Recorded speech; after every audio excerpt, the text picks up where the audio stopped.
Seats like this aren't for you. Get your ass out before I scream security now. Darla Whitmore jammed her heel into the aisle, legs stretched wide, blocking Evan Cole like a challenge. Her calf pressed into his shin, slow, intentional, daring him to touch her. Phones snapped up. A flight attendant froze. "Don't just stand there," Darla barked, louder, feeding on the stairs. "First class isn't a handout. You people always try to sneak up here." Evan said nothing. He stood still while the supervisor fumbled with boarding passes, and Darla narrated her victimhood to strangers. She had no idea she was humiliating the man who controlled the $500 million contract her husband's company couldn't survive without. Before continuing, comment where in the world you are watching from and make sure to subscribe, because tomorrow's story is one you can't miss.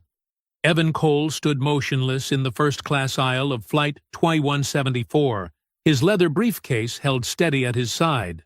The morning sun streamed through the airplane windows, highlighting Seat 2A, his assigned seat, which was currently occupied by a woman who hadn't bothered to look up from her phone. "Excuse me," Evan said quietly. "I believe you're in my seat." The woman, Darla Whitmore, slowly raised her head. Her perfectly manicured fingers tightened around her phone as she gave him a dismissive once-over. Despite his impeccable charcoal suit and silk tie, she curled her lip. "Seats like this aren't for people like you," she said, voice pitched to Carrie. "Go find the back where you belong." The cabin seemed to freeze.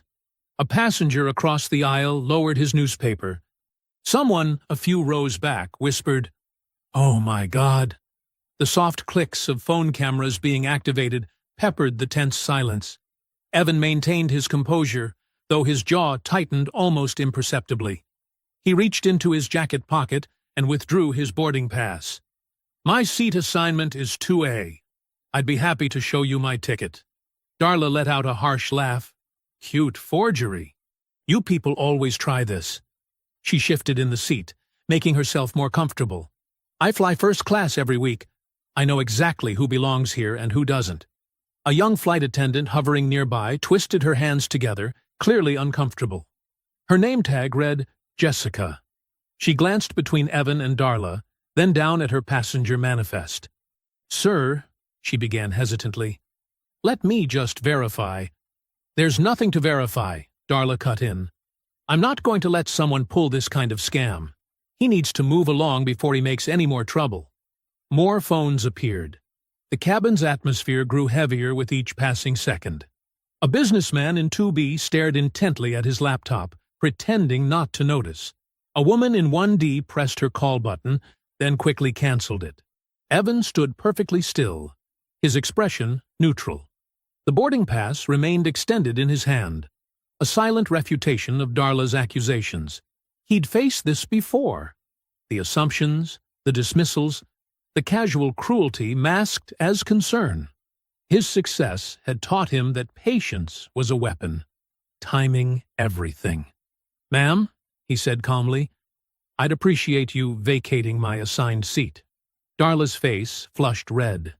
"Are you threatening me?" She clutched her designer handbag closer. "Did everyone hear that? He's trying to intimidate me." The junior flight attendant finally found her voice. "Ma'am, if I could just see both of your boarding passes—" "Call your supervisor," Darla snapped. "Now! I won't be harassed like this." She pulled out her phone, fingers flying across the screen. "My husband's firm practically keeps this airline in business. He'll be very interested to hear how you're handling this situation." Jessica, the flight attendant, looked desperately toward the front galley. "I'll get my lead," she said, hurrying away. Darla smiled triumphantly, settling back in the seat. "You should really know your place," she said to Evan, her voice dripping with false sympathy. "It would save everyone so much trouble." The other passenger's discomfort was palpable now. A woman in first class quickly donned her noise-canceling headphones. A man in business class, visible through the curtain divider, shook his head in disgust, though whether at Darla's behavior or Evan's presence wasn't clear. Evan remained where he stood, briefcase still at his side, boarding pass still extended. His calm felt purposeful now. earned through years of similar moments. He didn't raise his voice. He didn't defend himself. He simply occupied his space, refusing to be moved by her attempts to shame him out of what was rightfully his. The lead flight supervisor appeared, a tall woman in her 50s with graying hair pulled back in a severe bun. She took in the scene. Darla ensconced in 2A, Evan standing silently in the aisle, the ring of watching passengers. "What seems to be the problem here?" she asked, though her eyes darted nervously to Darla's designer watch and wedding ring. "This man is trying to steal my seat," Darla announced before anyone else could speak. "He's making me feel very unsafe. I think you need to remove him." The supervisor turned to Evan. "Sir, can I see your boarding pass?" Evan nodded once and handed it over. The paper shook slightly in the supervisor's hands as she examined it. "Ma'am," the supervisor said carefully to Darla, "this gentleman's boarding pass does show him assigned to seat 2A. Darla folded her arms across her chest, a smirk playing at her lips. "Well, I'm not moving. Call security if you have to. My husband will sort this out." She raised her phone, already dialing. "In fact, I'll have him do that right now." The supervisor shot Evan an apologetic look, but her voice wavered with uncertainty. "Sir, perhaps we could find you another seat." Evan finally spoke, his words measured and clear. "I'll wait while you call security." His calm seemed to unnerve Darla more than any anger would have. She pressed her phone tighter to her ear, her smirk faltering slightly. "That's right," she said loudly into the phone, though no one had answered yet. "Some man is trying to cause trouble on my flight. You'll want to handle this quickly." The supervisor lifted her hand to her radio, calling for backup as Darla settled deeper into seat 2A, radiating smugness and certainty that the system would, as always, work in her favor. The first-class cabin had become a pressure cooker of tension. Passengers shifted uncomfortably in their seats, torn between watching the drama unfold and pretending to be absorbed in their phones or magazines. The aisle was getting crowded now. The lead supervisor stood with her hands clasped tightly together, while two junior flight attendants hovered nearby, exchanging worried glances. "I've double-checked the manifest," the supervisor said, her voice barely above a whisper. She held up both boarding passes. "Mr. Cole is the assigned passenger for seat 2A. Darla's face contorted. "Are you calling me a liar?" Her voice shot up several octaves, causing a baby in business class to start crying. "This is absolutely ridiculous. I've never been treated so poorly in my life." She jabbed her manicured finger toward Evan, who hadn't moved from his spot in the aisle. "This man has been intimidating me since the moment he walked on board. He's trying to bully me out of my seat, and now you're helping him." The supervisor took a step back, clearly rattled by Darla's volume. "Ma'am, please lower your voice." "I will not lower my voice." Darla's hand shot to her chest in practiced outrage. "Do you have any idea who my husband is? Richard Whitmore, CEO of Whitmore Consulting Group?"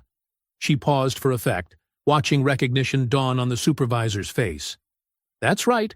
We practically keep half your fleet in the air. Our firm handles contracts worth millions to this airline." A ripple went through the cabin.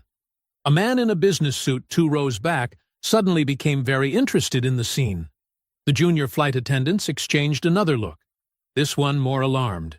"And now," Darla continued, her voice dripping with venom, "you're trying to force me out of my seat because this man," she waved dismissively at Evan, "claims it's his? I've never felt so unsafe on a flight in my life."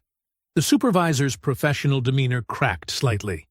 "Ma'am, perhaps we could temporarily move you to another first-class seat while we sort this." "Absolutely not." Darla's tone was pure ice. She deliberately stretched her legs out into the aisle, crossing them at the ankles. Her red-bottomed designer shoes formed a barrier directly in Evan's path. "I'm not moving anywhere. In fact, I feel threatened just having him stand there staring at me." Her lips curled into a smirk as she looked directly at Evan. The message was clear. If he wanted to reach his seat, he'd have to step over her legs. The trap was set. More phones appeared, recording the scene. Darla raised her voice again, making sure every word carried. Everyone saw how aggressive he was earlier. I'm a woman traveling alone, and he's trying to intimidate me out of my seat. I don't feel safe at all. The supervisor pressed her radio, speaking quietly. Security to first class, please. Priority! 2 uniformed airport security officers appeared within minutes, making their way up the crowded aisle. Darla immediately straightened, wiping away invisible tears. "Oh, thank goodness you're here," she gushed. "This man has been harassing me, trying to steal my seat. I've been so scared." The officers turned their attention to Evan, who stood exactly where he had been, his expression unchanged. "Sir, can we see your ID and boarding pass?" As Evan reached for his wallet, Darla began narrating to nearby passengers in a stage whisper. "He just walked up and demanded my seat, claimed he had a first-class ticket. Can you believe it? In all my years of flying..." She shook her head dramatically. "Thank goodness my husband has connections. He'll make sure this is handled properly." The security officers examined Evan's documents while Darla continued her performance. "He's been so aggressive, practically threatening me. I'm still shaking." She held up her perfectly steady hand as evidence. "Sir," one of the officers said to Evan, "we're going to need you to step into the aisle while we sort this situation out." Evan nodded once, his face a mask of dignity despite the public humiliation. He would have to maneuver around Darla's outstretched legs, exactly as she'd planned. The entire cabin watched as Evan carefully stepped sideways, forced to twist his body awkwardly to avoid touching her. Darla's smirk grew wider as she settled deeper into seat 2A, adjusting the seat recline for maximum comfort. "Much better," she said loudly. "I already feel safer with him away from me." A few passengers shifted uncomfortably.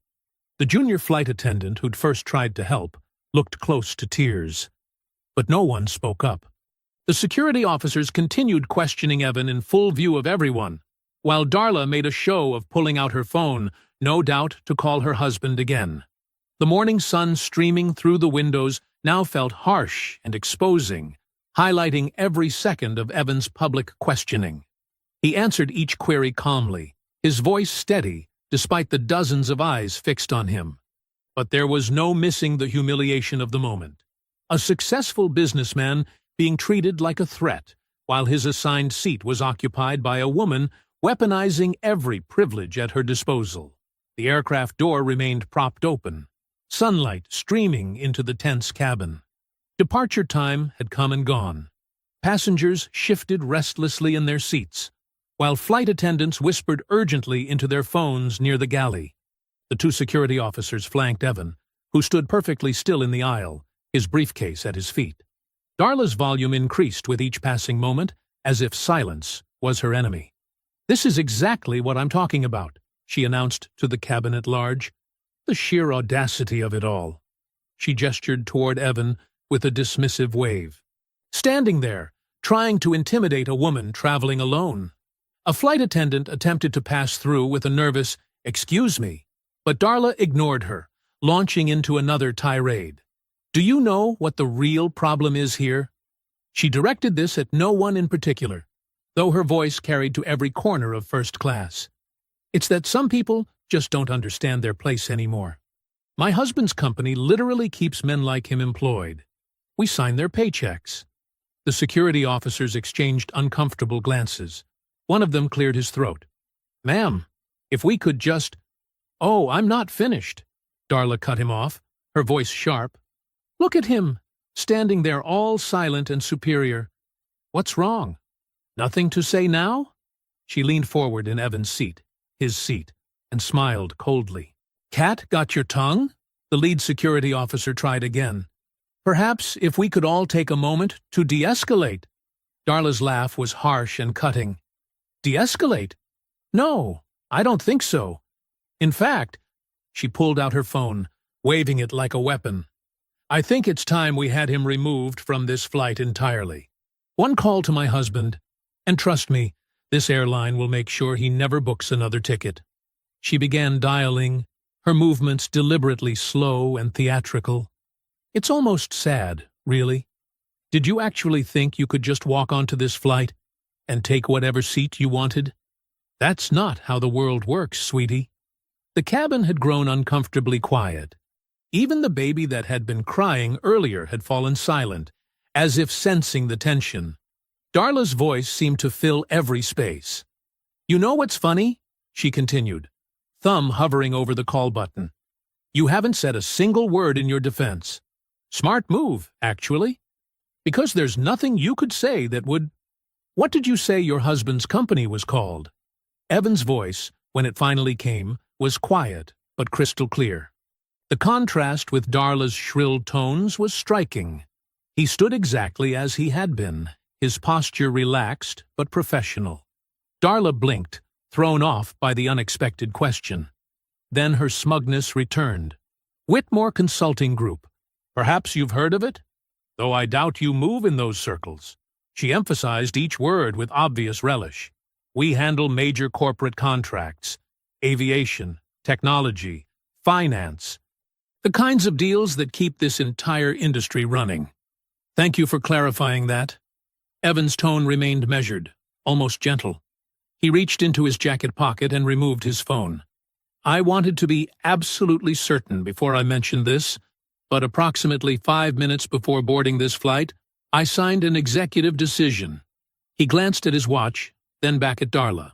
"As of 9:47 a.m. Central Time, Whitmore Consulting Group's $500 million annual contract with Coal Innovations was terminated, effective immediately." The silence that followed was absolute. Someone in the third row dropped their magazine. Evan continued, his voice still perfectly controlled. "I should introduce myself properly. Evan Cole, CEO and majority shareholder of Coal Innovations." He paused, allowing the information to settle. "The same Coal Innovations that represents roughly 40% of your husband's annual corporate portfolio." A soft "oh shit" emerged from somewhere in business class. "The termination notice has already been delivered to your husband's office," Evan added. "I imagine he'll be receiving it right about—" He glanced at his phone. "Now, actually." The color began draining from Darla's face. Her phone, still held aloft, trembled slightly. "I don't normally discuss business matters in public spaces," Evan continued. "But since you seem so interested in explaining how corporate relationships work, I thought you might appreciate the update." Murmurs rippled through first class. Phones that had been recording the confrontation stayed up, but now they were trained on Darla's rapidly crumbling expression. The security officers had taken small steps backward, creating distance between themselves and what was quickly becoming a very different situation. Darla's mouth opened and closed several times, but no sound emerged. Her face had gone from flushed with anger to ashen in seconds. The phone in her hand began to vibrate, likely her husband calling, but she seemed frozen, unable to answer or even move. The whispers in the cabin grew louder. A businessman in row 3 was frantically typing on his phone, probably checking stock prices. Someone whispered, "Coal Innovations," in a tone of delayed recognition. The junior flight attendant who had first tried to help Evan was failing to suppress a smile. The lead flight supervisor touched Darla's arm gently but firmly. "Ma'am, could you step aside for a moment?" Her professional tone carried an edge of newfound authority. The earlier hesitation had vanished. Darla jerked away from the touch, forcing a laugh that sounded brittle even to her own ears. "This is ridiculous! Absolutely ridiculous!" She raised her voice, addressing the cabin again. "He's obviously bluffing. Do you really think someone like him could—" Her phone buzzed again, more insistently. Richard's name flashed on the screen, accompanied by 3 missed calls and a string of increasingly urgent text messages. Darla's fingers trembled as she swiped to read them. "I need a moment," she announced to no one in particular, her voice catching. "This is all just a misunderstanding." The supervisor turned to Evan. "Sir, would you mind taking your seat temporarily while we sort this out?" She gestured to seat 2A, his legitimate seat, with pointed emphasis. "Of course." Evan moved past them with fluid grace, settling into the leather first-class seat as if the last 15 minutes hadn't happened. He removed a laptop from his briefcase and opened it. The picture of calm productivity. Darla retreated to the galley area, phone pressed to her ear. "Richard? Richard, there's this man on my flight who's saying—" Her husband's voice cut through so sharply that passengers in nearby seats could hear it. "What the hell did you do? What exactly did you say to Evan Cole?" He was trying to take my seat, and I simply— "Your seat." Richard's volume made Darla pull the phone away from her ear. "Do you have any idea what's happening right now? The entire board is in emergency session. Our stock is already dropping. Cole Innovations just pulled $500 million in contracts." Darla's voice dropped to a harsh whisper, though her words still carried. "But surely you can fix this. Call someone. Use your connections." "Fix this?" Richard's laugh was ugly. "Cole Innovations represents 40% of our annual revenue. 40%, Darla. Do you understand what that means?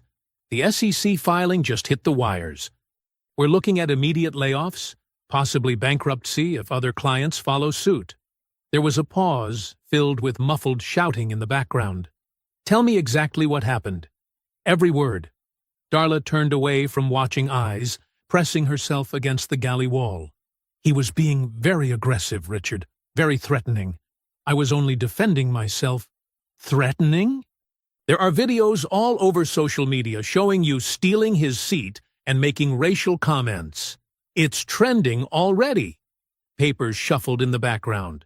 "Do you know who Evan Cole is? What he represents in this industry?" Before Darla could answer, the lead supervisor approached with a tablet in hand. "Mrs. Whitmore, I've just received confirmation from our corporate liaison office." She turned the screen so Darla could see the note attached to Evan's profile. The words, "Global CEO, Cole Innovations," stood out in bold text, along with several VIP designations. "As this is Mr. Cole's assigned seat, I'll need you to gather your belongings and move to your actual seat assignment." The supervisor's tone was polite, but immovable. "Immediately, please." Darla pressed the phone tighter to her ear. "Richard? Richard, you need to call the airline. Use whatever influence we have." "Influence?" His voice cracked. "Our influence is evaporating by the second. The damage you've done—" He took a shuddering breath. "Just get off that plane without making things worse. If that's even possible now." The line went dead. Darla stared at her phone's dark screen, her carefully maintained composure cracking. Her hands shook as she gathered her designer handbag and carry-on items. The walk back to her assigned seat felt endless, each step accompanied by the soft clicks of phones recording her retreat. She avoided looking at Evan as she passed, but she could feel his presence. Calm, unmoved, radiating quiet power that made her earlier assumptions seem catastrophically foolish. The seat she'd been assigned, 3C, felt like a punishment now. Every passenger who caught her eye quickly looked away, their judgment palpable. The lead supervisor made one final announcement. "Ladies and gentlemen, we apologize for the delay. We'll be closing the aircraft door momentarily to begin our departure procedures." The heavy door sealed with a decisive thunk, trapping them all together in the pressurized cabin. Darla sat rigidly in 3C, her breathing shallow, her thoughts racing. The humiliation burned through her, transforming into something darker with each passing second. She could feel her social capital dissolving. Imagine the text messages and social media posts already circulating through her carefully curated network. Her gaze fixed on Evan's profile, visible just ahead across the aisle. He was reading something on his laptop, his expression neutral, apparently unconcerned with the chaos he'd unleashed in her world. The sight of his composure made something twist inside her. This wasn't over. It couldn't be over. The flight attendants began their safety demonstration, but Darla didn't see them. Her eyes remained locked on Evan, burning with quiet fury.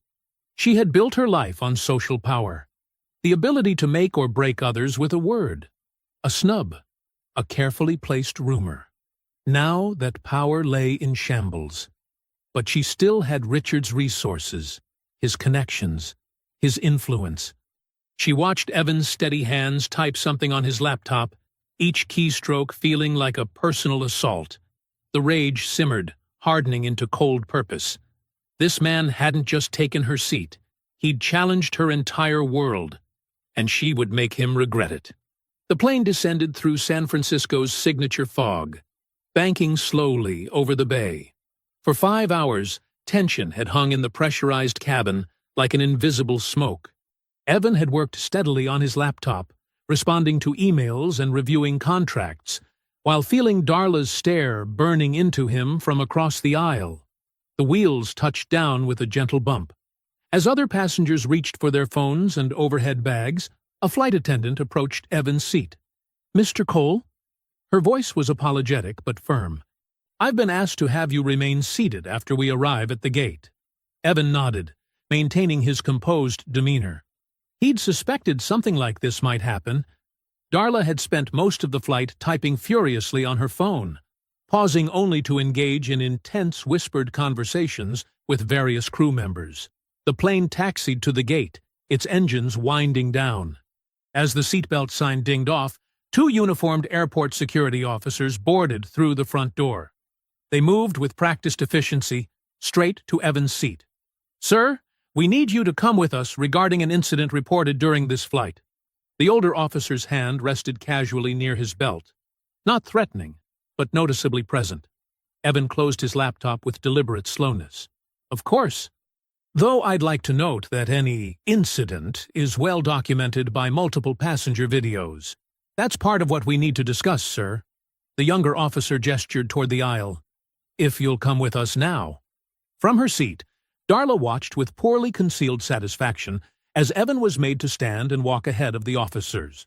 Other passengers shifted uncomfortably, several pulling out phones to record this new development. The junior flight attendant, who had initially tried to help Evan, couldn't meet his eyes as he passed. "Make sure you check his bags carefully," Darla called out, her voice carrying clearly through the cabin. He seemed very agitated during the flight, very unstable. Evan kept walking, his back straight, his pace unhurried. But he felt the weight of every stare, every whisper, every phone camera tracking his exit. This was a familiar dance, power reasserting itself, the system closing ranks. He'd seen it before, been through it before, but that didn't make it any less infuriating. They escorted him through the jet bridge and into the terminal, where morning travelers paused to watch the spectacle of a well-dressed businessman being led away by security. Some recognized him. He heard his name whispered, saw phones raising to capture the moment. "This way, sir." The officers directed him down a service corridor, away from the main concourse. The fluorescent lights buzzed overhead, harsh and institutional. Behind them, Darla emerged from the plane like a queen making an entrance. She'd fixed her makeup, adjusted her designer outfit, and now played to her audience with practiced skill. It was terrifying, she told the gathering crew members, her voice carrying down the corridor. "I just hope you've all learned something about properly screening passengers. Someone could have been hurt." The officers led Evan to a small office tucked away in the airport's administrative section. The room was bare except for a metal table, 3 chairs, and a security camera in the corner. One wall held a large mirror, obviously two-way glass. "Please have a seat, Mr. Cole." The older officer gestured to one of the chairs. "We've received a formal complaint about threatening behavior and harassment during the flight. We need to get your statement. I assume you've also received the unedited video footage showing Mrs. Whitmore attempting to steal my assigned seat."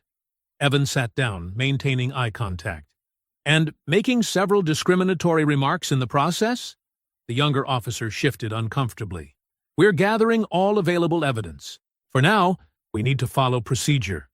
"Of course you do." Evan's tone remained professional, but carried an edge of weary familiarity. "Though I wonder if you're also following procedure with Mrs. Whitmore, who actually violated federal aviation regulations by refusing to vacate a seat that wasn't hers." Neither officer responded directly to this. Instead, they pulled out forms and began asking standard questions: name, address, purpose of travel. Evan answered each one precisely, neither volunteering additional information nor showing signs of agitation. Through the office's small window, he could see airport personnel hurrying past, some glancing in with poorly concealed curiosity. Somewhere out in the terminal, Darla would be holding court, spinning her version of events. He could picture it clearly.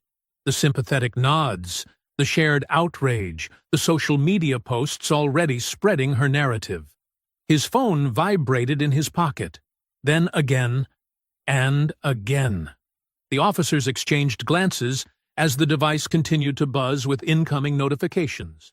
"You can check that if you need to," the older officer said, perhaps hoping to appear reasonable. Evan removed the phone and saw his screen filled with alerts. His name was trending on multiple platforms. News outlets were picking up the story. Video clips, some complete, some suspiciously edited, were being shared and reshared. One headline caught his eye.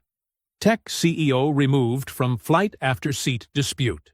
Another read, Passenger claims harassment by executive in first-class confrontation.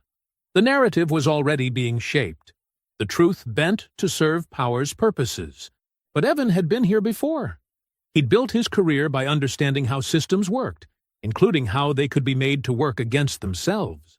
He placed the phone face down on the metal table, its continued vibrations creating a soft hum against the surface. The officers resumed their questioning, but Evan could see uncertainty in their expressions. They were realizing gradually that this situation was larger than a simple passenger dispute. Outside the office, footsteps hurried past. Voices murmured. Phones chimed and buzzed. The machinery of modern outrage was fully engaged now, grinding away at facts and context, reducing complex truth to simple, shareable stories. Evan sat straight in his uncomfortable chair, answering questions with calm precision, while his phone continued to vibrate with increasing urgency. The battle for narrative control had begun. The security office's fluorescent lights buzzed overhead as Evan scrolled through his phone. Each headline felt like a carefully crafted blow. First-class confrontation. CEO threatens passenger mid-flight. Woman reports hostile behavior on SFO flight. Aviation authority investigates high-stakes seat dispute. The younger officer cleared his throat. "Mr. Cole, we've received word from airline management. They're releasing you without charges, but they're suspending my flight privileges pending investigation," Evan finished, not looking up from his screen. Comments sections were already filling with predictable takes, each one more distorted than the last. A new email popped up from Richard Whitmore's corporate communications team. The subject line read, Press Release, Statement regarding today's unfortunate incident. Evan opened it, his jaw tightening as he read the carefully worded character assassination. "We are deeply concerned by today's events, where an executive used his position to threaten our company and intimidate other passengers. This behavior has no place in modern business or civil society." The memories surfaced unbidden. 10 years ago, a luxury car dealership assuming he was lost. 5 years ago, being asked to show extra ID at a private banking event where he was the keynote speaker. 2 years ago, watching a board member's surprised expression when he walked in to lead the acquisition meeting. "Sir?" The older officer's voice pulled him back. "You're free to go, but the airline has requested you exit through the service corridor. For everyone's comfort." Evan stood, straightening his jacket. "Of course. Heaven forbid anyone be made uncomfortable." His phone rang, his legal counsel's direct line. He answered while gathering his belongings. "Evan, I'm seeing the coverage. Richard Whitmore's people are moving fast. They've got 3 PR firms spinning this, and—" "I know," Evan interrupted, voice low and controlled. "They're playing their usual game. But not this time." He paused, choosing his words carefully with the officers still present. "Remember that contingency file we prepared? The one marked pattern recognition? The documentation of their discriminatory contracting practices? Yes, but hold it, for now. Let them throw their punches first." Evan followed the officers into the service corridor, its concrete walls a sharp contrast to the terminal's polished surfaces. Get the team ready, but no responses yet. This isn't a sprint. His counsel understood. They'll try to bury you in bad press, paint you as unstable, dangerous. Let them, Evans said, remembering Darla's smug expression when security first approached him. They think they know how this game works. They don't. They emerged into the loading area where a black car waited, arranged by his office, but a reporter had somehow found him. A young woman with a microphone already raised. Mr. Cole, is it true you threatened violence over a seat assignment? Do you often use your company's contracts as weapons? Sources say... Evan kept walking, maintaining his dignified pace. More memories flickered. The first time he'd been followed by store security. The neighbor who'd called police when he was checking his own mailbox. The investor who'd asked to speak to the actual CEO during his first funding round. His phone buzzed again. The airline's official statement. We take all passenger safety concerns seriously. Until a full investigation is complete, Mr. Cole's travel privileges will be suspended. The reporter kept pace, nearly shouting now. Mr. Cole, Mrs. Whitmore claims you made her feel unsafe. How do you respond to allegations of aggressive behavior? Evan reached the car door, turning briefly to face the camera. The reporter thrust her microphone forward, eager for a reaction. Any reaction that could feed the growing story. He simply nodded politely and slid into the back seat. As the car pulled away, his phone lit up with a text from his executive team. Board meeting scheduled for 5 p.m. Whitmore's firm launching full media offensive. Legal threats incoming. Another headline notification. Aviation industry giant cuts ties with tech firm after CEO's mid-air meltdown. Evan watched the airport recede through the tinted windows. He'd built his company by understanding systems, how they worked, how they failed, and most importantly, how they could be changed. The Whitmores thought they were fighting a battle over one seat, one flight, one news cycle. They were wrong. His phone buzzed with another call from legal counsel. Emergency response teams assembling. Crisis management protocols activating. The machinery of corporate warfare grinding into motion. But Evan wasn't going to fight on their terms. Not this time.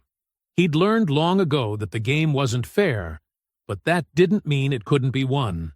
You just had to understand the real rules, the ones written in boardroom whispers and country club handshakes. The car merged onto the highway as more notifications flooded his screen. Darla's face appeared on a news website, playing the role of rattled victim perfectly. Richard Whitmore's statement followed, all corporate concern and coded warnings. Evan switched off his phone's notifications. He didn't need to watch their performance.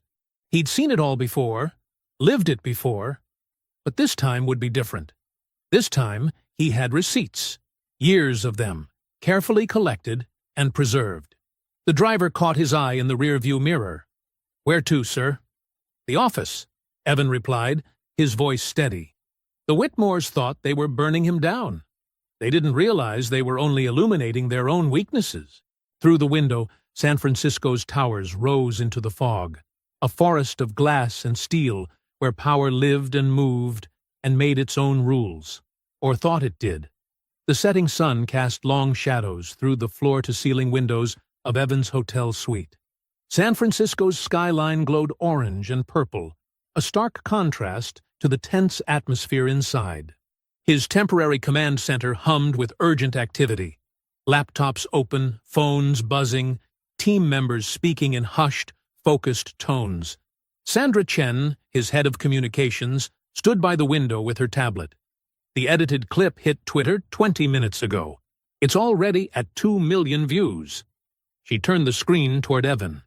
The grainy footage showed only the final moments. Him standing over Darla. His words about the contract stripped of context. They cut everything before it. Marcus Thompson, his chief legal officer, noted from the suite's dining table, now covered in documents. No racial comments, no seat theft, nothing about her blocking the aisle. Just you, standing, making what they're calling a financial threat. Evan loosened his tie, watching the city lights flicker to life. And the board? Nervous, Sandra admitted. Chairman Davis called twice. He's worried about shareholder reaction, especially with the quarter ending next week. She scrolled through her notes. 3 major partners have requested emergency meetings. Whitmore's people are working the phones hard. The suite's TV played silently in the background, showing business news. Darla's face appeared, carefully composed, tissues in hand. The caption read, "Passenger speaks out. I was terrified." Marcus muted the sound before Evan could hear her voice. "They're playing this perfectly," he said, frustration evident. "Richard Whitmore's PR team is framing you as the angry executive who snapped over a simple misunderstanding. They're pushing the narrative that you weaponized your company's contract to bully a woman." "A helpless woman," Sandra corrected, her tone bitter. "They're leaning hard into that angle. The airline's social media is being flooded with demands for action." Evan's phone buzzed. Another board member expressing concerns about optics.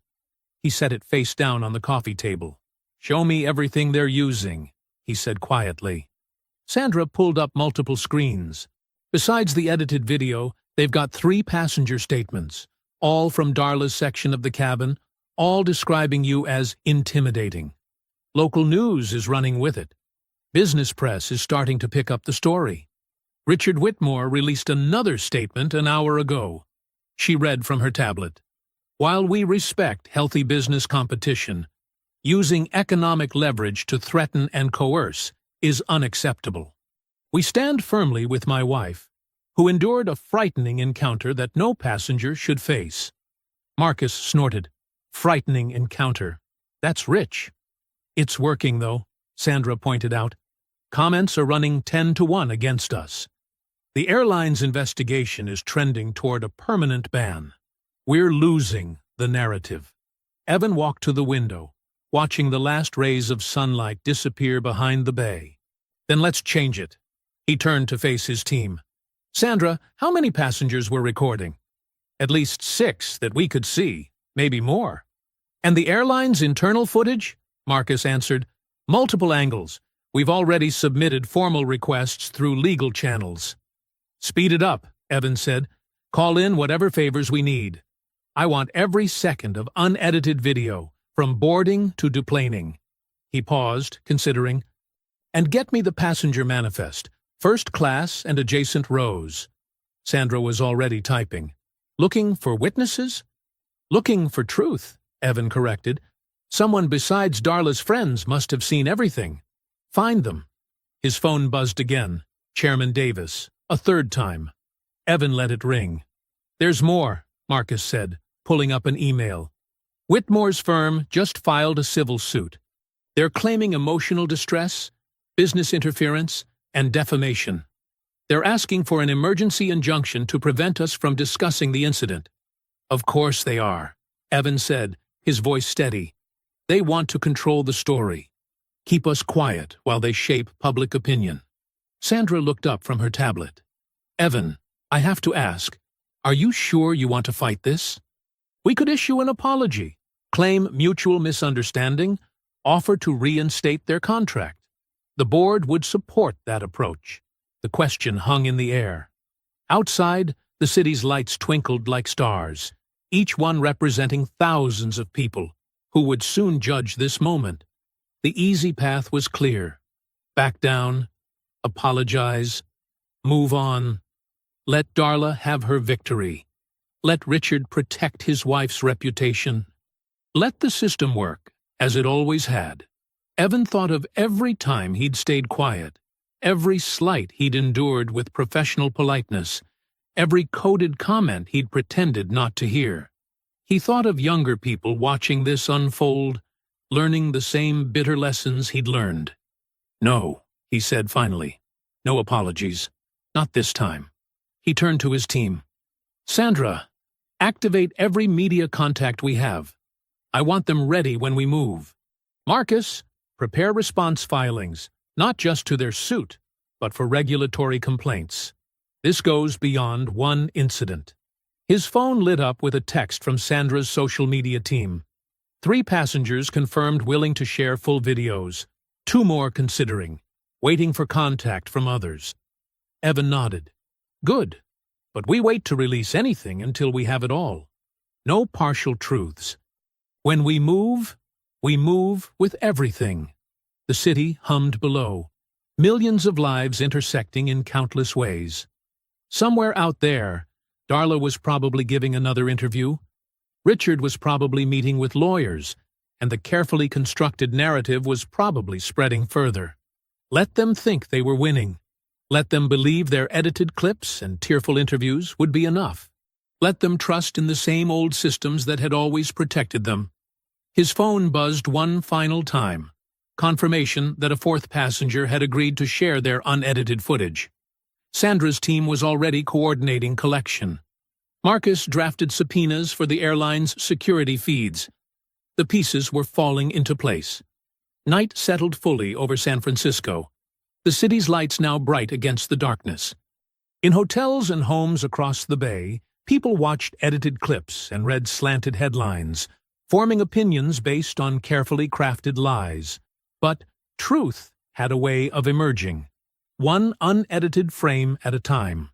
The city lights cast a soft glow through the hotel suite windows as Evan settled into the leather armchair. His laptop screen illuminated his face, showing 16 faces in the video conference grid. His complete legal response team, assembled from across 3 time zones. The first unedited video dropped 30 minutes ago. Jessica Martinez, his social media director, reported. Her window showed a bustling war room behind her. It's already at 500,000 views.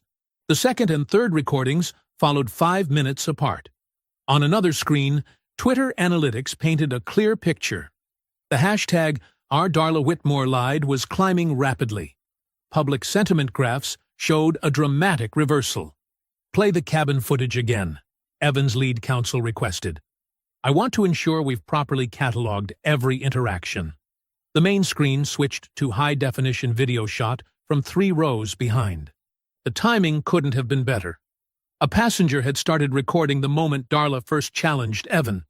Her voice rang clear through the laptop speakers.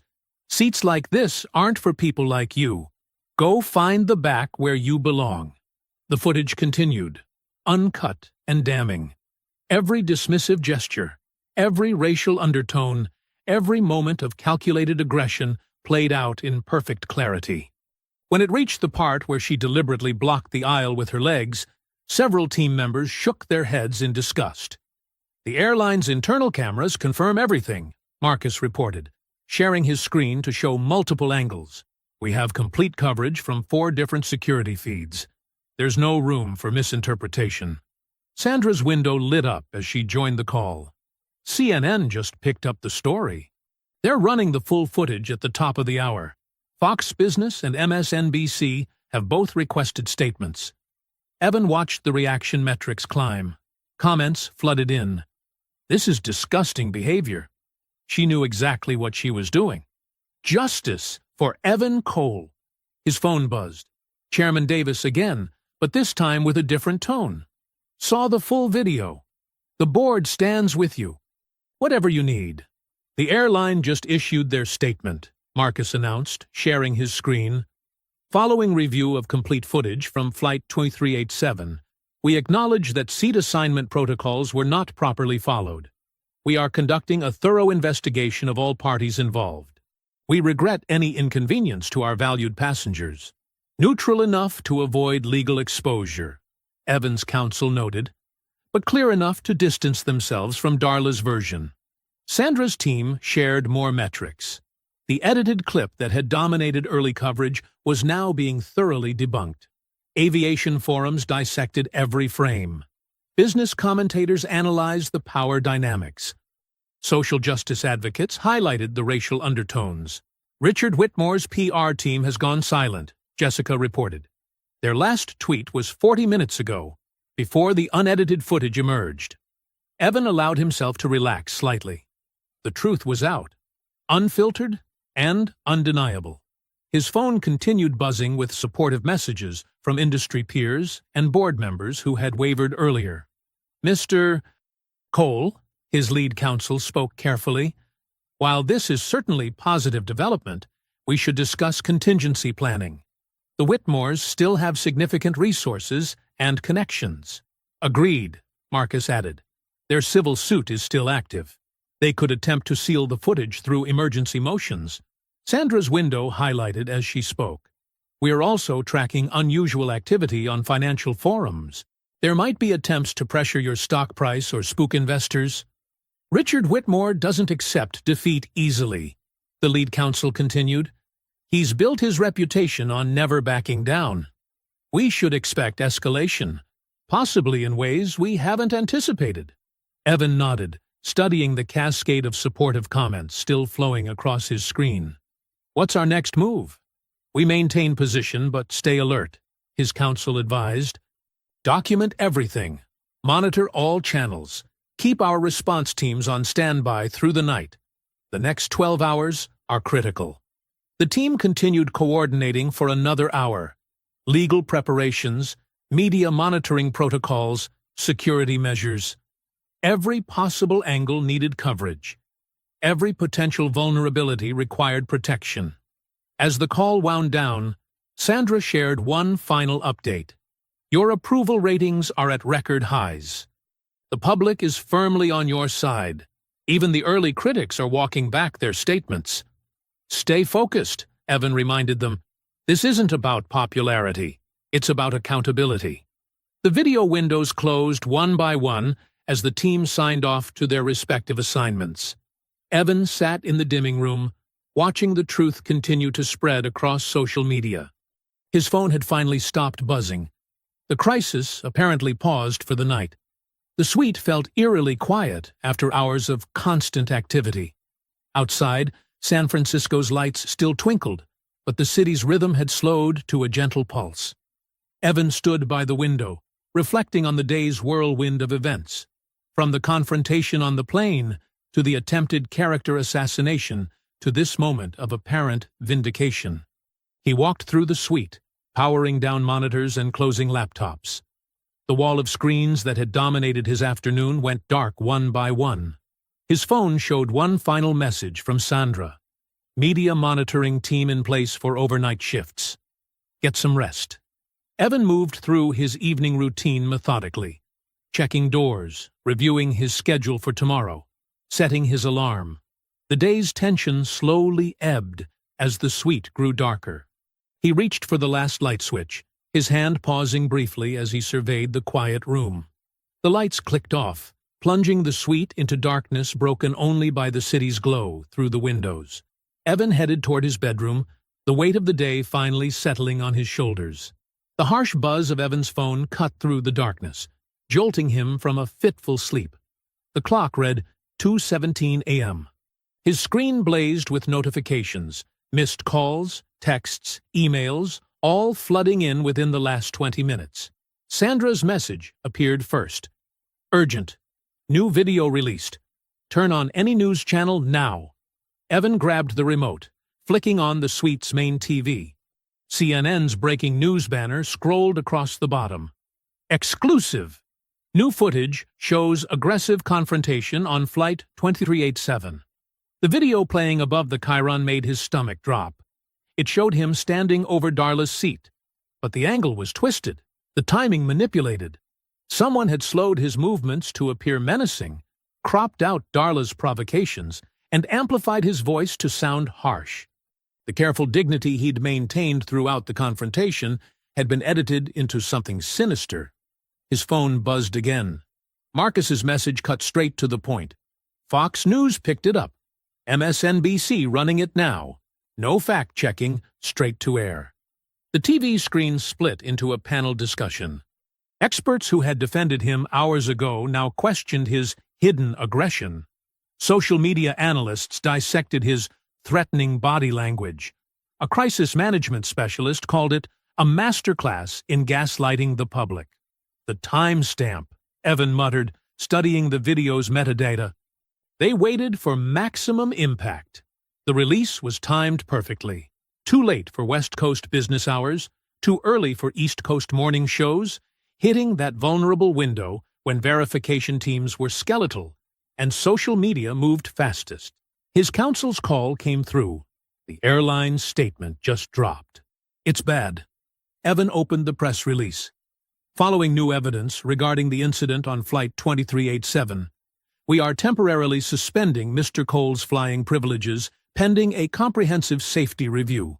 The comfort and security of our passengers remains our highest priority. The phone kept buzzing. Each notification struck like a physical blow. Global Tech pausing joint venture discussions. Board emergency meeting called for 6 a.m. Eastern. Stock futures dropping in pre-market trading. Whitmore firm files amended complaint citing new evidence. Evan paced the suite, watching his vindication crumble in real time. The hashtags were shifting. Cole exposed. First-class fraud. Whitmore was right. Hours of truth swept away by minutes of calculated deception. Sandra's team pushed back, highlighting the video's obvious manipulation. Technical experts pointed out the editing artifacts, but the damage was spreading faster than facts could follow. "Richard Whitmore's fingerprints are all over this," his counsel said during their emergency call. "The timing, the distribution, the immediate legal filing, this was orchestrated. They waited for us to relax," Marcus added. "Let us think we'd won, then struck when our guard was down." Evan stood at the window, San Francisco's lights blurring as fatigue and frustration clouded his vision. His phone displayed another board member wavering. "Maybe we should consider a temporary step back." The TV droned on, pundits debating his character as if they'd known him for years. Social media algorithms amplified the controversy, feeding the frenzy. Every notification reminded him how quickly truth could be buried under avalanches of manufactured outrage. "They're calling for your resignation," Sandra reported grimly. Twitter's exploding. Instagram's worse. Evan watched a taxi wind through the streets below, its headlights cutting through the fog. Something about its steady progress sparked a realization. He'd been playing defense, reacting, explaining, justifying. The Whitmores had counted on that, using his restraint against him. "Get me everything," he told his counsel. "All of it. Now." Everything? The full dossier on Richard's firm. Every discriminatory complaint. Every buried settlement. Every instance where money bought silence. "I want his entire history of making problems disappear." His team paused, understanding dawning in their silence. "The airline's internal emails, too," Evan continued. "Their security footage, employee statements, passenger manifests. If they're choosing sides, let's see exactly how that decision was made." "That's aggressive," his counsel warned. "Once we start down that path—" "They chose the path," Evan replied. "They chose it the moment Darla decided my seat belonged to her. Everything since has been calculated. The complaints, the edited videos, the coordinated pressure. They're not trying to win an argument. They're trying to erase me." His phone buzzed again. Another partner wavering.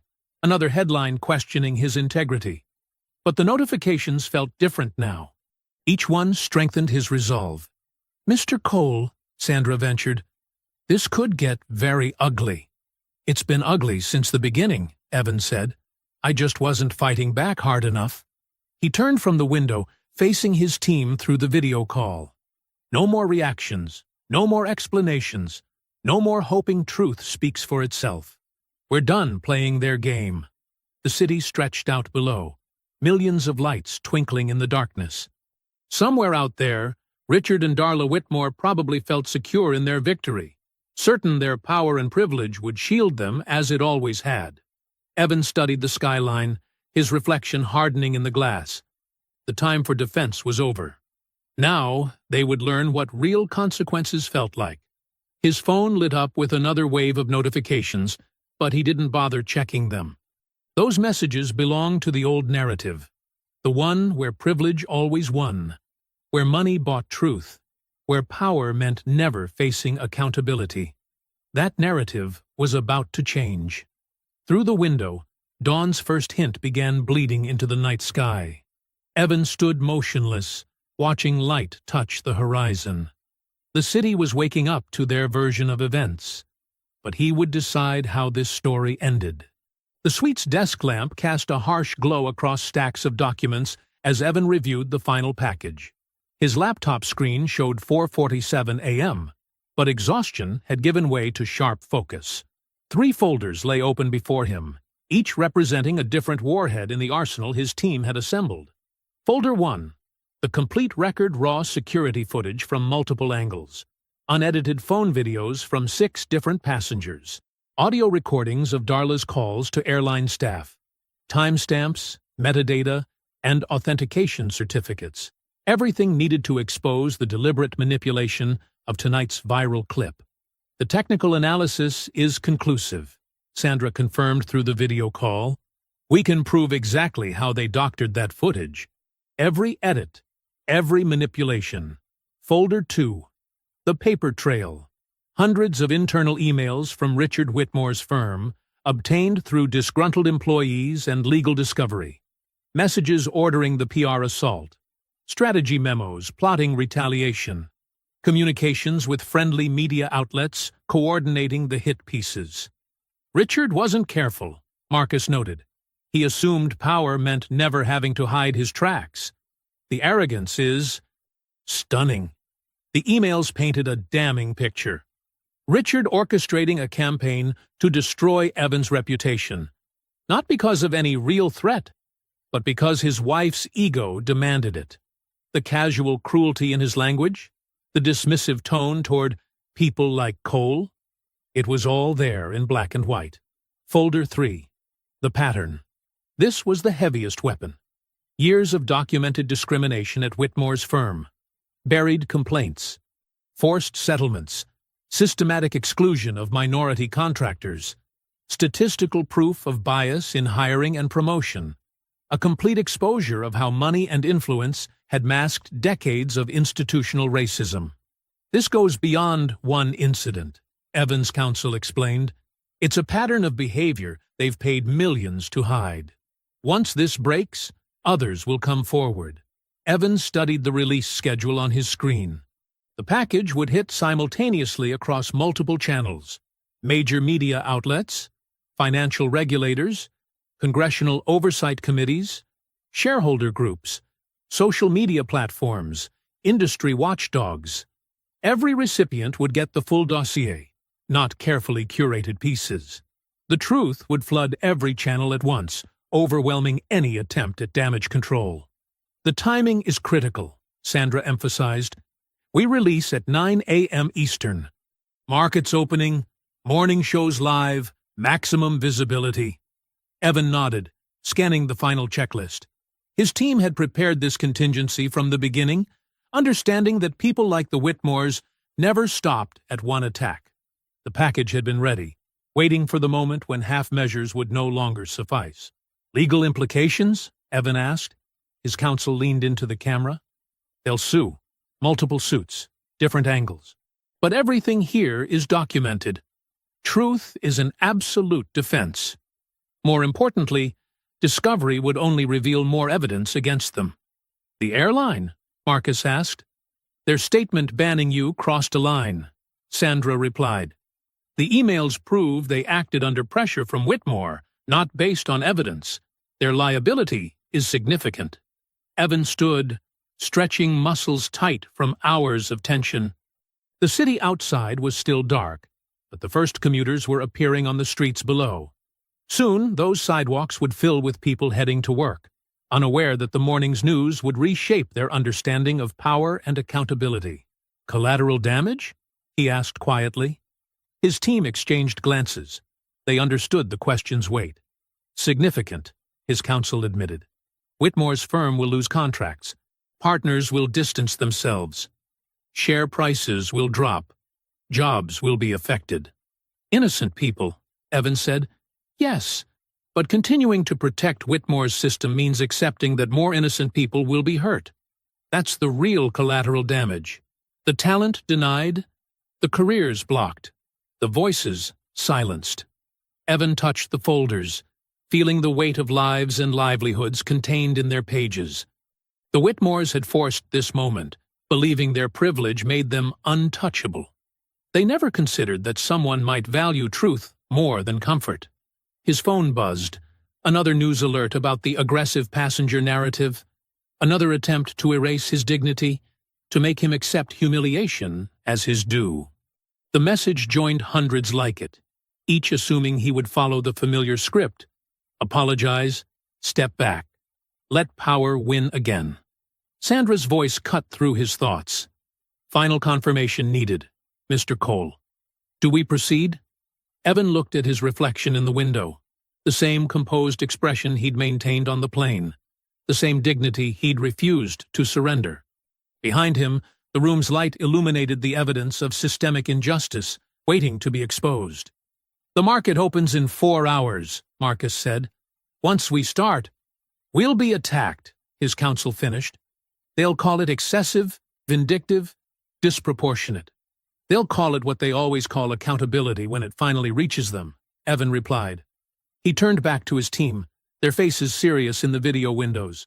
Each had worked through the night, understanding the stakes. Each knew that morning would bring chaos. The sky outside showed the first hint of gray. Dawn approaching. Decision time. Evan sat at his laptop, fingers hovering over the keyboard. In a few hours, the Whitmores would wake up to their carefully constructed world crumbling. They would learn that power, no matter how entrenched, cannot shield forever against truth. His team waited, watching. The city stirred below. The moment stretched, heavy with consequence. Evan began typing. Release everything. 3 keystrokes sent the message. 3 words to end the old narrative. The clock showed 5:13 a.m. Sunrise was coming.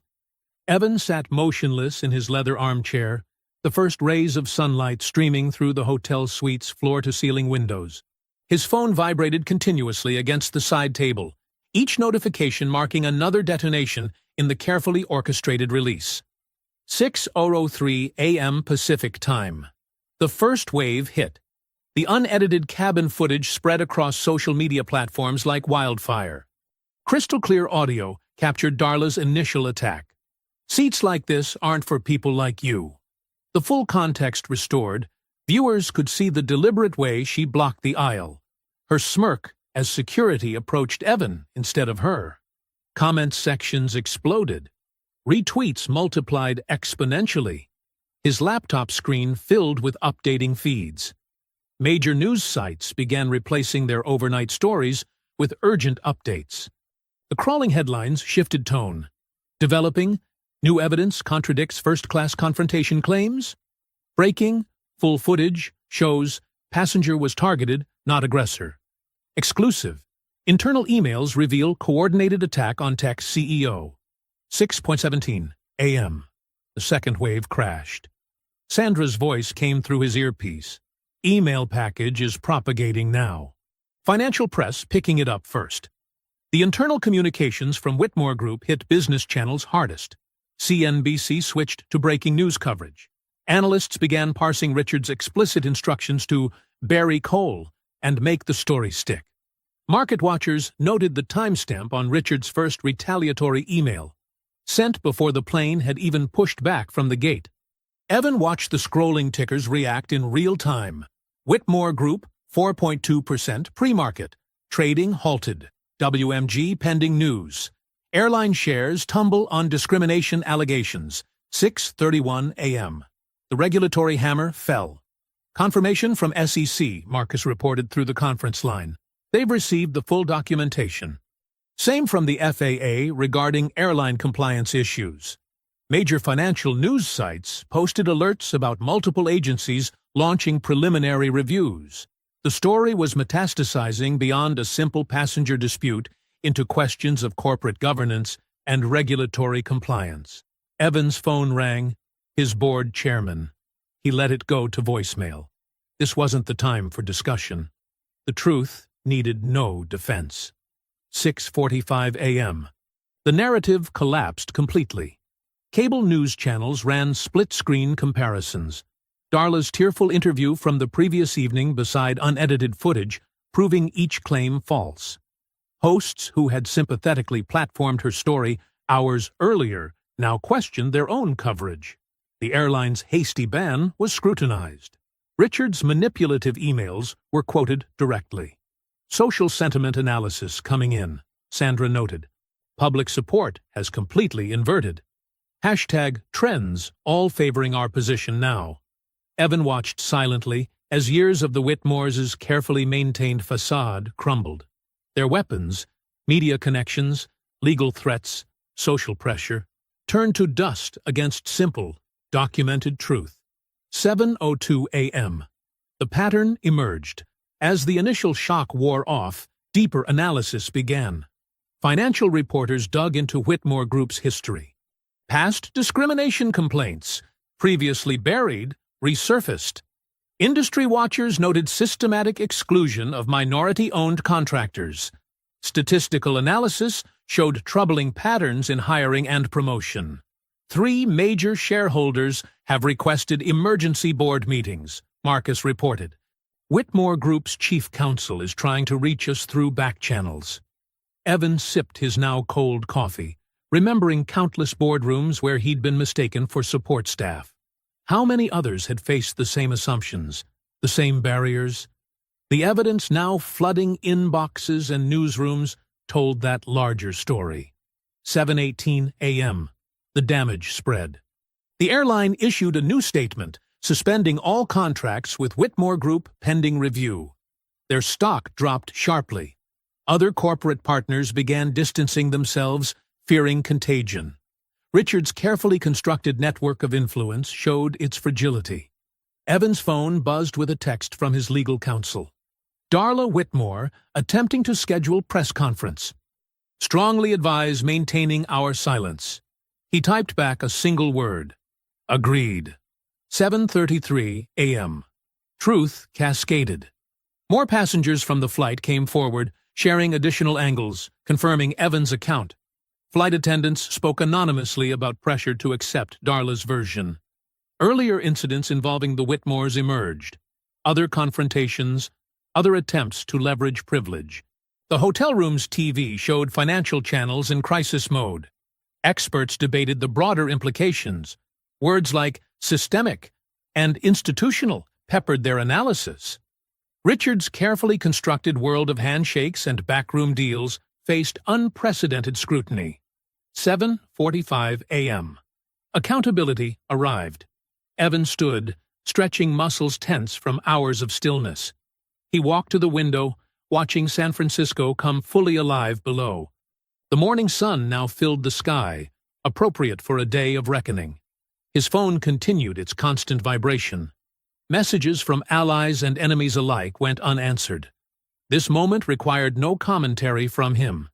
The evidence spoke clearly enough. The TV's crawling text announced new developments every few minutes. Multiple board members call for emergency Whitmore Group meeting. Federal Aviation Administration opens probe into airlines' actions. Shareholders demand answers as Whitmore stock plunges. Congressional committee requests documents on contracting practices. 8:01 a.m., the breaking point. Evan turned from the window as a new alert banner spread across the screen. Breaking news. Federal agencies reviewing Whitmore Group conduct. The same message that had destroyed others who thought themselves untouchable by consequence. The morning light filled the room completely now. Dawn had broken, and with it, the power of unaccountable privilege. The opening bell at the New York Stock Exchange pierced through the usual morning clamor. Within seconds, Whitmore Group stock, WMG, flashed bright red on trading terminals across the world. The share price dropped like a stone, 15%, 22%, 30%, triggering circuit breakers almost immediately. Trading halted as market makers struggled to process the flood of sell orders. Evan watched the financial bloodbath from his hotel suite's wall-mounted television. CNBC's frantic coverage split between the trading floor chaos and aerial shots of Whitmore Group's gleaming headquarters, where black government SUVs lined the circular driveway.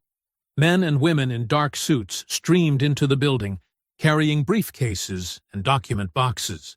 Federal agents executed search warrants at multiple Whitmore Group locations, the anchor announced, her voice taut with urgency.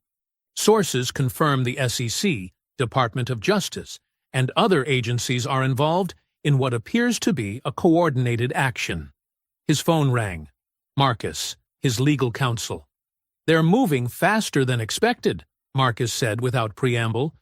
"The emails we released gave them probable cause. They're seizing servers and documents across 3 states.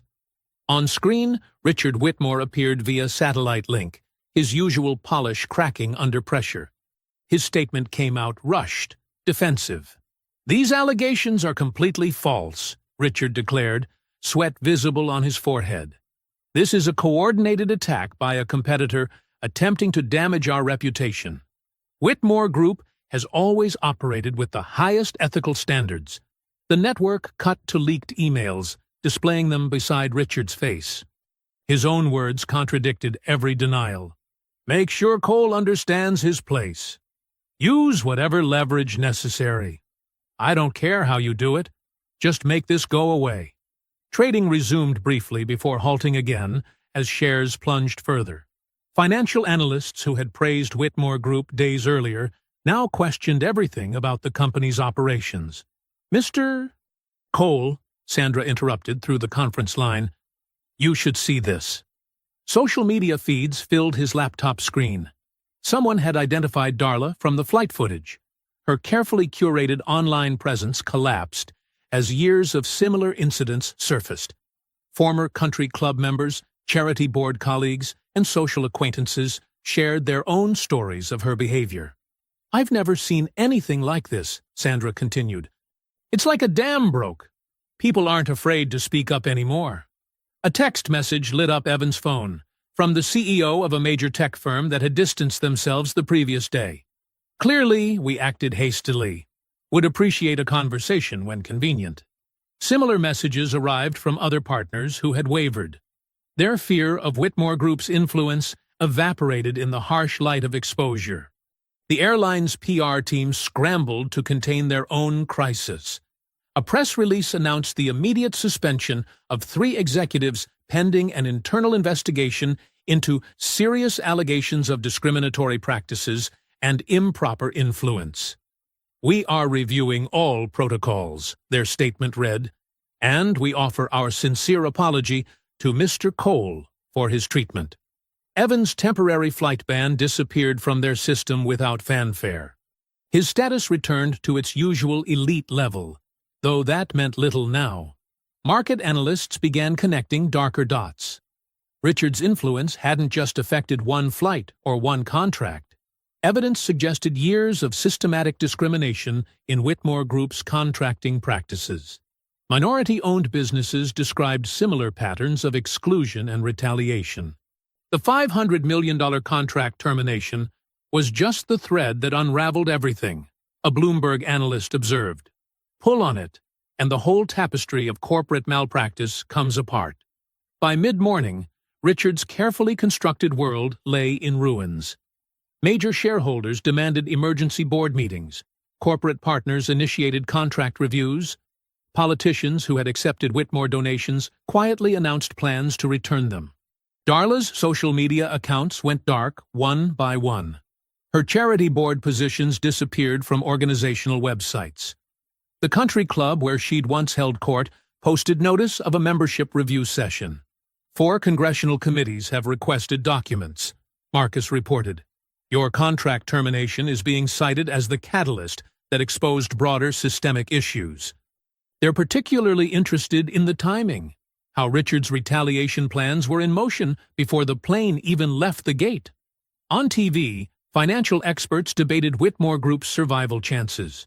Their stock had lost nearly half its value in a single morning. Trading halts became more frequent as sellers overwhelmed buyers. "The market is voting with its feet," one analyst explained. "This isn't just about one incident. It's about the rot that incident exposed." Evan's phone continued buzzing with messages from former critics, now eager to align themselves with him. He let most go unanswered. Their sudden support meant little compared to the broader implications of the morning's events. The news helicopters maintained their vigil over Whitmore headquarters, cameras broadcasting every arrival and departure. Federal agents carried out box after box of documents. Richard was nowhere to be seen. "Confirmation from the SEC," Marcus said through the conference line. "They're citing your contract termination as the initiating event in their formal investigation. They're particularly interested in the timing of Richard's retaliatory actions." Evan watched another trading halt flash across the screen. The Whitmore Group stock chart resembled a waterfall, straight down, with occasional pauses at circuit breaker levels before resuming its plunge. The morning's events had transformed a single act of resistance into something far larger. Each new revelation spawned more questions, more investigations, more unraveling of carefully hidden truths. The afternoon sun streamed through the hotel's glass facade, casting long shadows across the polished marble floor of the Four Seasons lobby. Evan stood near the concierge desk, confirming details for his departure flight, when a commotion near the entrance caught his attention. Darla Whitmore burst through the revolving doors, her designer outfit wrinkled and her normally perfect hair askew. Her mascara left dark smudges beneath her eyes, and her hands trembled as she clutched an expensive leather handbag. The composed socialite who had demanded his removal from first class was gone, replaced by someone coming apart at the seams. "Mr. Cole!" Her voice cracked as she rushed toward him, heels clicking frantically across the marble. "Please, I need to speak with you." Hotel security moved to intercept her, but Evan raised a hand, signaling it was okay. He remained where he stood, calm and collected, as Darla approached. "Just 5 minutes," she pleaded, lowering her voice, though it still shook with desperation. "Somewhere private, please." Several hotel guests had stopped to watch, some discreetly raising phones to record. The morning's news had made Darla's face recognizable to millions. "The sitting area there will do fine," Evan replied, gesturing to a cluster of leather armchairs partially screened by large potted plants. He had no intention of being alone with her, knowing she might claim anything had happened behind closed doors. Darla glanced nervously at the observers, but followed him to the chairs. Her designer purse slipped from her trembling fingers as she sat, spilling its contents across the floor. Lipstick, keys, and a phone with a cracked screen scattered around her feet. "I never meant for any of this to happen," she blurted, scrambling to gather her belongings. "You have to understand. This is destroying everything. Our reputation, Richard's company, our whole lives." Evan sat quietly, hands folded in his lap. The composed businessman was a stark contrast to Darla's dishevelment. "The country club suspended our membership this morning," she continued, her voice rising. "My closest friends won't answer my calls. The children's school called to discuss our situation. Even my sister, my own sister, told me not to contact her until this blows over." She choked back a sob. "You have to call off these investigators. Be reasonable. We can work something out." A small crowd had gathered near the lobby bar, pretending to be absorbed in conversations while watching the scene unfold. A hotel employee spoke quietly into a phone at the front desk, likely updating security.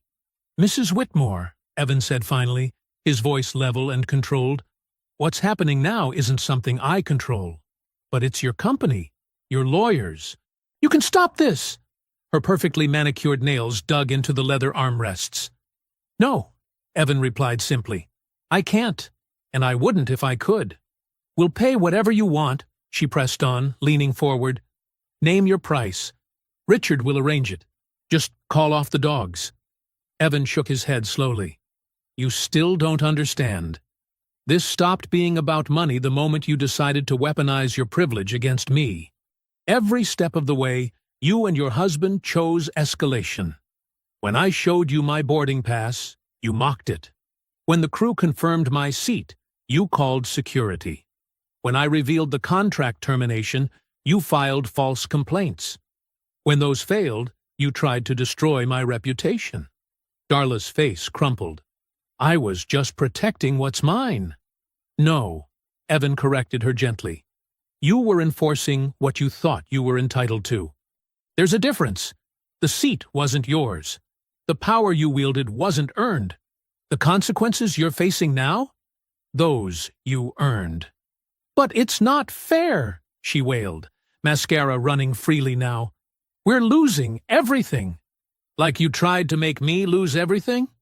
Evan's voice remained steady, but there was steel beneath the calm.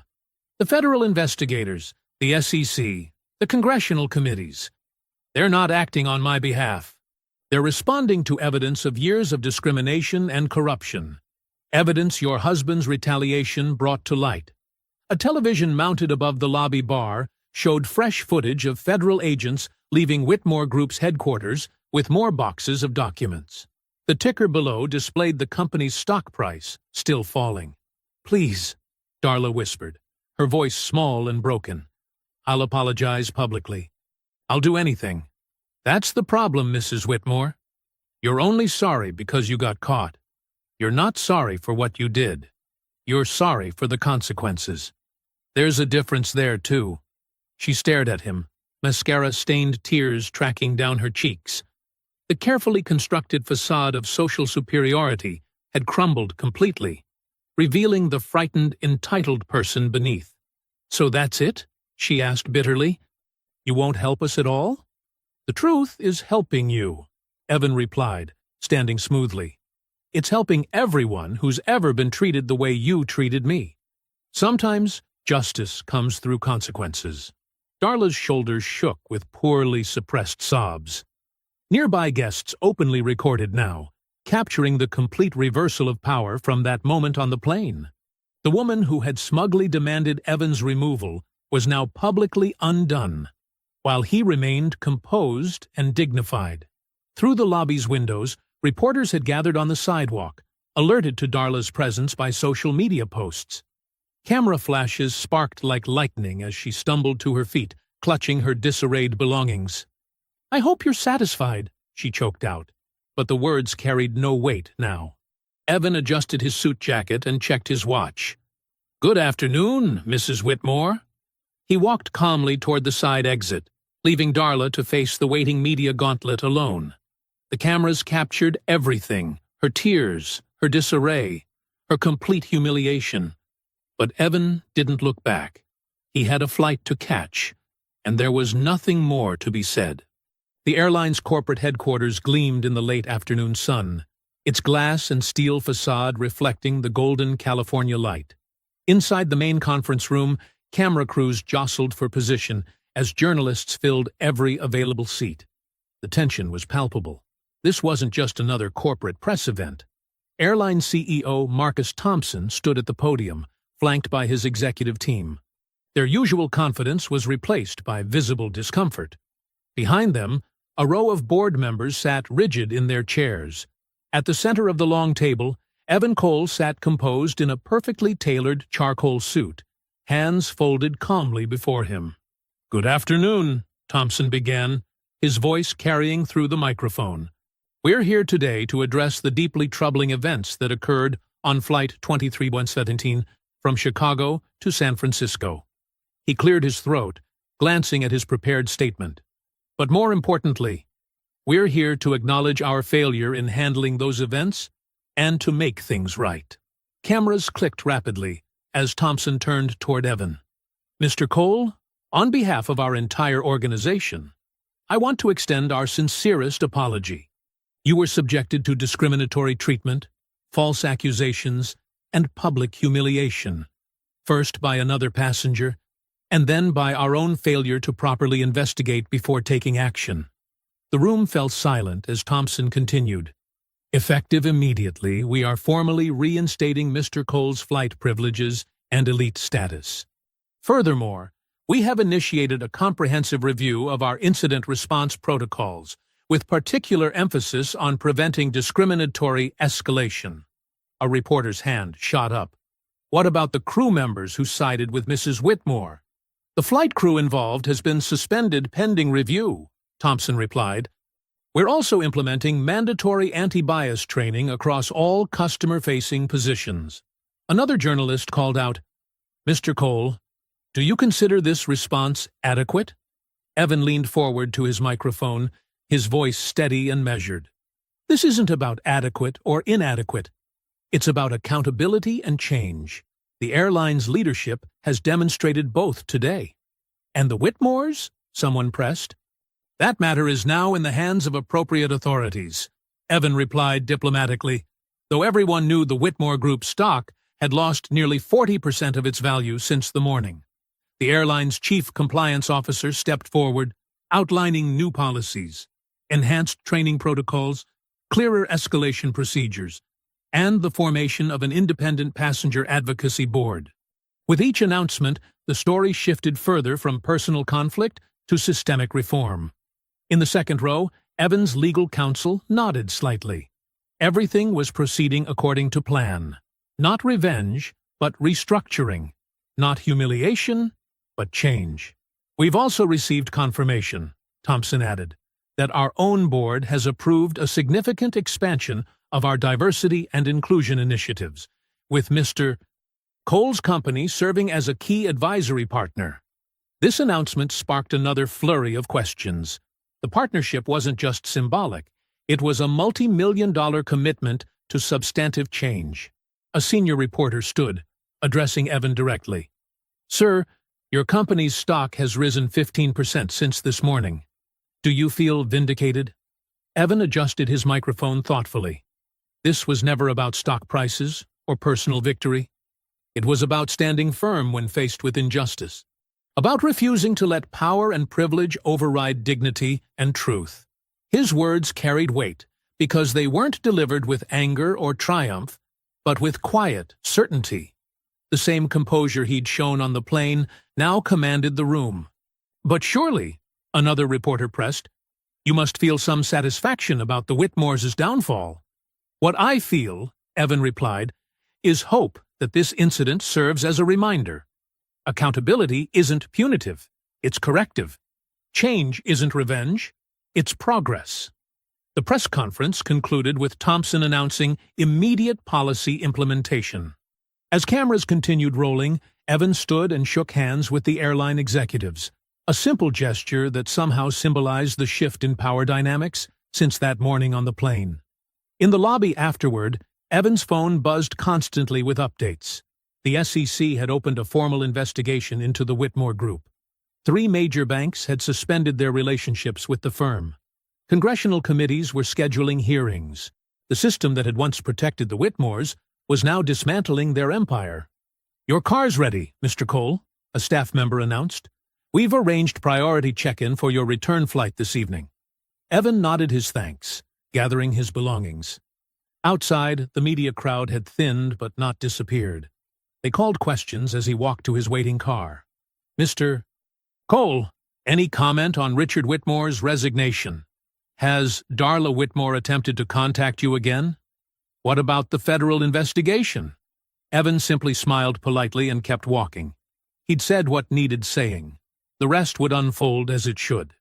Later that evening, Evan approached his gate at San Francisco International Airport. The same terminal that had witnessed his humiliation hours earlier now buzzed with different energy. Passengers nudged each other, pointing discreetly. Some nodded respectfully. Others smiled in quiet support. The gate agent stood straighter as he approached. Good evening, Mr. Cole. We've upgraded you to first class. Complimentary, of course. Thank you, he replied simply, accepting his new boarding pass. As he walked down the jet bridge, flight attendants greeted him by name, their respect genuine rather than procedural. Passengers watching his entrance saw not the man who'd been falsely accused and escorted off a plane, but the leader whose dignity had transformed a moment of injustice into a catalyst for change. In his seat, 2A again, Evan settled in quietly, neither broadcasting his presence nor hiding from it. A flight attendant approached with a glass of water. Welcome aboard, Mr. Cole, she said warmly. We're honored to have you with us. The first-class cabin hummed with pre-departure activity as passengers settled into their seats. Evan Cole sat in 2A, his assigned seat, no controversy this time, and watched the last rays of sunlight paint the tarmac in shades of amber. Flight attendants moved efficiently through their preparations, offering genuine smiles as they passed his row. A young businessman across the aisle kept glancing his way, clearly recognizing him from the day's news coverage. Evan maintained his usual composure, neither encouraging nor discouraging the attention. He'd learned long ago that true dignity wasn't about seeking validation or avoiding notice. It was about remaining steadfast in who you are.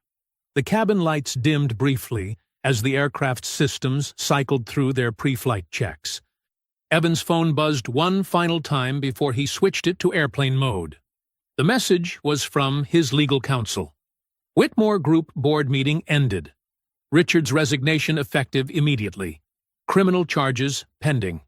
He closed his eyes for a moment, letting the weight of the day settle. When he opened them, the flight attendants were completing their final checks. The same nervous energy that had filled this cabin this morning was absent now, replaced by routine professionalism. "Cabin crew, please prepare for departure," came the standard announcement. But then the captain's voice continued, departing from the usual script. "Ladies and gentlemen, this is your captain speaking.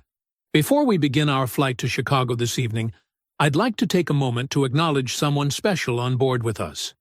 Evan felt the subtle shift in the cabin's atmosphere as passengers looked up from their phones and magazines. "Mr. Evan Cole is with us in first class tonight.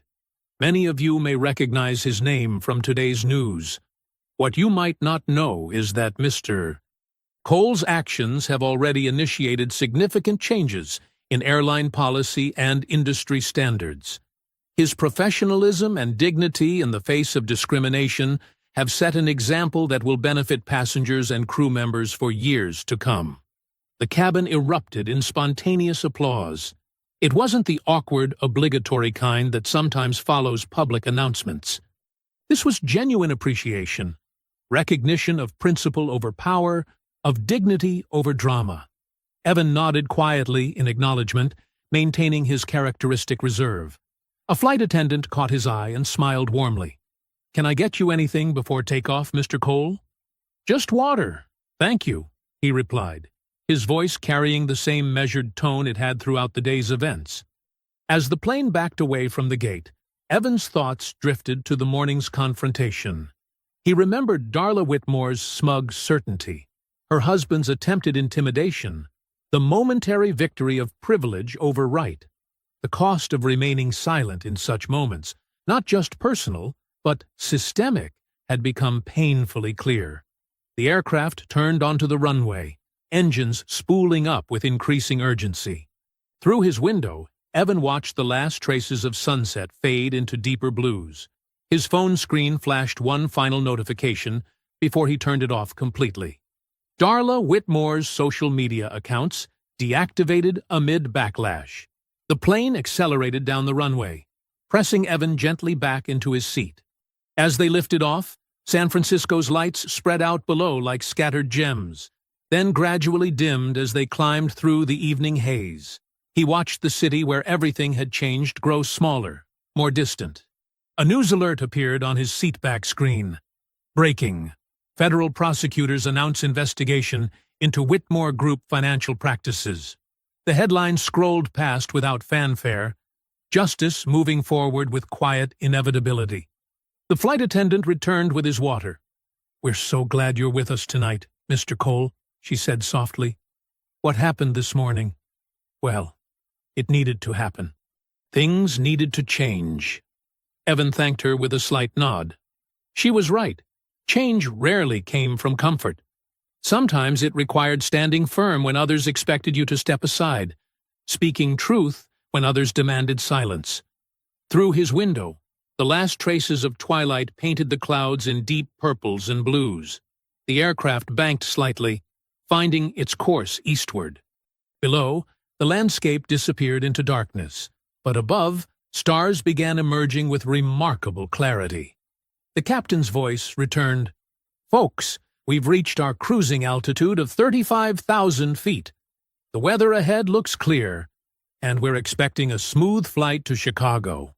Evan adjusted his seat slightly, feeling the tension of the day finally begin to ease. The victory wasn't in Darla's humiliation or Richard's downfall. It was in the quiet certainty that standing firm had been right. The system that had protected their behavior for so long was now holding them accountable. A flight attendant dimmed the cabin lights, creating a cocoon of calm at altitude. Other passengers settled into their evening routines, some working on laptops, others already drifting to sleep. The drama that had dominated the day's news cycle seemed distant now, reduced to its proper perspective. The plane leveled off above a carpet of clouds, moonlight turning them silver. Evan watched their steady progress through the darkness, each mile carrying him further from confrontation toward resolution.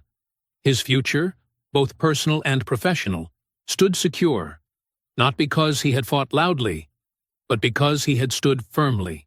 In the quiet of the cabin, surrounded by the gentle hum of engines and the soft murmur of conversations, Evan found his peace, not in triumph over others, but in the knowledge that dignity, maintained through crisis, had proven stronger than privilege, wielded without principle. If you enjoyed the story, leave a like to support my channel, and subscribe so that you do not miss out on the next one. On the screen, I have picked 2 special stories just for you. Have a wonderful day.